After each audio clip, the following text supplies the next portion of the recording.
Hello friends, இன்றைக்கி நம்ம பார்க்க போகிறோன்னா ஹெர்பல் ஹேர் ஆயிலுக்கு பதிலாக நம்ம வந்து ரேபிட் ஹேர் ஆயில் தாங்க செய்ய போகிறோம்.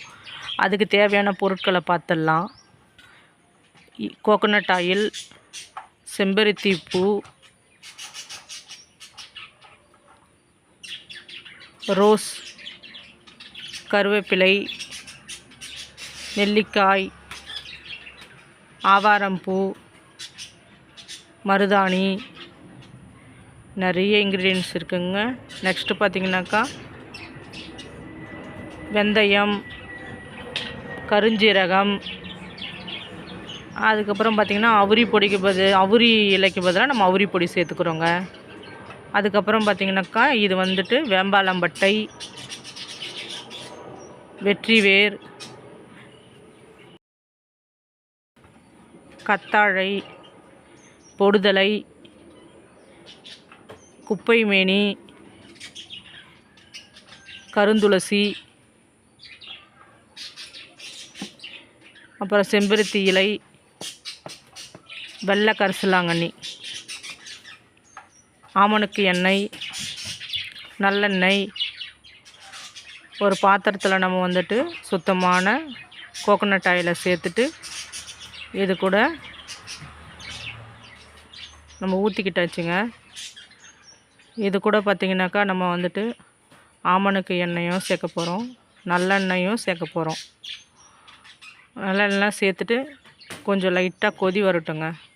கொதி வந்த உடனே நம்ம வந்துட்டு இதில் வந்து இருக்கிற இன்க்ரீடியன்ட்ஸ் எல்லாத்தையுமே நம்ம வந்துட்டு அதில் அரைச்சி போட போகிறோம். மிக்சியில் அரைச்சிக்கலாங்க. அது கூடயே வெங்காயமும் சேர்க்க மறந்துட்டேங்க. வெங்காயத்தையும் நம்ம சேர்த்துக்கலாம். பாருங்கள், இப்போ போட போகிறோம். இது எல்லாமே போட போகிறோம். எண்ணெய் கொஞ்சம் கொதிச்சிச்சுங்க. வெந்தயத்தை ஃபஸ்ட்டு போட்டுக்கலாம்.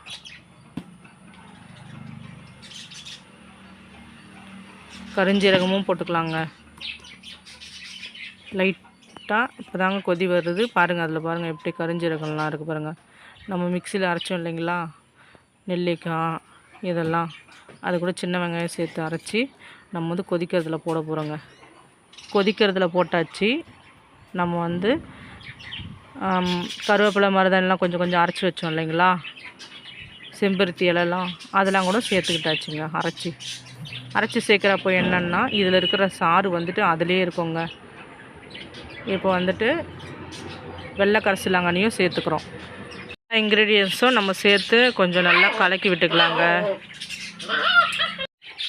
அடுத்தது கத்தாழை வந்துட்டு நம்ம வந்துட்டு வாஷ் பண்ணி கட் பண்ணி வச்சுருக்கோம், அதையும் சேர்த்துக்கலாம். இது வந்து பொடுதலையும் சேர்த்துக்கிறோம்.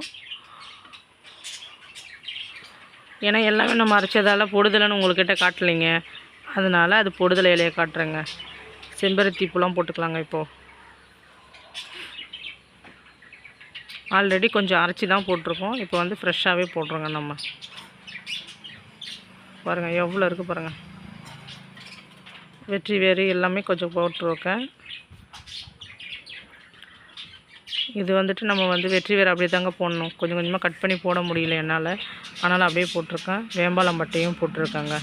போட்டு இது பாருங்கள் நல்லா எப்படி இருக்குது பாருங்கள். நல்லா கொதிக்க விட்டுணுங்க. கொதி வந்துச்சுங்க. நல்லா அந்த பச்சை வாசனை போகிற அளவுக்கு கொதிக்கணுங்க.